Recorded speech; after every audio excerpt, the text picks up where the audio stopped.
ஆச்சி மசாலா வழங்கும் மணிச் செய்திகள். இணைந்து வழங்குபவர்கள் அரசன் சோ.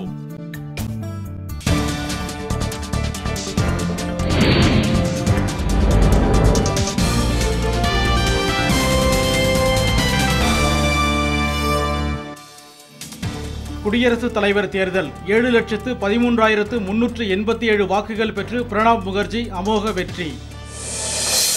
PA சங்மாவிற்கு 3,17,032 வாக்குகள் கிடைத்துள்ளது என தேர்தல் அதிகாரி அதிகாரப்பூர்வ அறிவிப்பு. குடியரசுத் தலைவராக தேர்ந்தெடுக்கப்பட்டுள்ள பிரணாப் முகர்ஜி வரும் 25ஆம் தேதி பதவியேற்பதற்கான ஏற்பாடுகள் தீவிரம். நாட்டு மக்களின் எதிர்பார்ப்பை நிறைவேற்ற முயற்சி செய்வேன், குடியரசுத் தலைவராக தேர்வாகியுள்ள பிரணாப் உறுதி. புதுச்சேரி வில்லியனூர் சாலையில் மகிழுந்தும் இருசக்கர ஊர்தியும் மோதி விபத்து, 2 சிறுவர்கள் உயிரிழப்பு.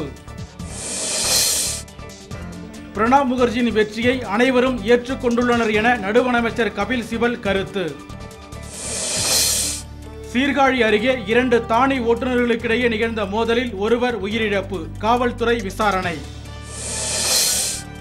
அரசியலுக்கு அப்பாற்பட்டு குடியரசுத் தலைவர் தேர்தல் நடைபெறவில்லை என வெற்றி வாய்ப்பு இழந்த PA சங்மா புகார்.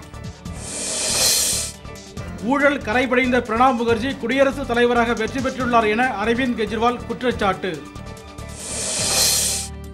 சிரியாவில் நடைபெற்று வரும் கிளர்ச்சியால் இதுவரை 19,000 பேர் கொல்லப்பட்டுள்ளதாக தகவல். ஆச்சி மசாலா வழங்கிய மணிச் செய்திகள். இணைந்து வழங்கியவர்கள் அரசன் சோ.